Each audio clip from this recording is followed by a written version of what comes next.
സത്യൻ സഖാവ് സെൻട്രൽ ലോക്കലിലെ സെക്രട്ടറിയാണ്. ടൗണിലെ എല്ലാ കാര്യങ്ങളും വളരെ നന്നായിട്ട് ഇടപെടുകയും ജനങ്ങളോട് ഏറ്റവും സൗമ്യമായിട്ട് പെരുമാറുന്ന ഒരു പ്രകൃതക്കാരനാണ്. ഒരിക്കലും ദേഷ്യപ്പെട്ടോ അല്ലെങ്കിൽ മറ്റുള്ളവരുടെ വെറുപ്പ് സമ്പാദിച്ചിട്ടോ ആ രീതിയിൽ പോകുന്ന ഒരാളല്ല സഖാവ്.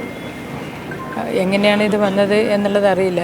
ഒരു മുൻവൈരാഗ്യമോ മറ്റെന്തോ ആണെന്ന് ആ രീതിയിലാണ് നമ്മളെല്ലാം തന്നെ കരുതുന്നത്. അതല്ലാതെ കൂടുതൽ ഒരു വ്യക്തി വൈരാഗ്യം എങ്ങനെയാണ് വന്നിട്ടുള്ളതെന്നറിയില്ല. പക്ഷേ ഇതൊരു തീരാ നഷ്ടമാണ്. ഈ ഒറ്റയടിക്ക് കൊല ചെയ്യുക എന്ന് പറഞ്ഞാൽ ഒരു കൊടും ക്രിമിനലാണ് അവൻ എന്നുള്ളതാണ് അതിൽ പറയാനുള്ളത്. ആ സമയത്ത് തന്നെ മരണപ്പെട്ടിരുന്നു എന്നുള്ളതാണ്. അപ്പോൾ ഒരു കൊടും ക്രിമിനലാണ് അവൻ എന്നുള്ളതാണ് നമുക്കെല്ലാം തന്നെ മനസ്സിലായിട്ടുള്ളത്. വളരെ കാലങ്ങൾക്ക് മുമ്പ് ഇതേ ഒരു സ്വഭാവം ഉള്ളത് കൊണ്ടാണ് പാർട്ടിയിൽ നിന്നും പുറത്തു പോയിട്ടുള്ളത്. പാർട്ടിയുമായിട്ട് സഹകരിച്ച് പോകുന്ന ഒരാളല്ല ഇപ്പോൾ അവൻ. വൈരാഗ്യം എന്താണ് എന്നുള്ളത് അറിയില്ല.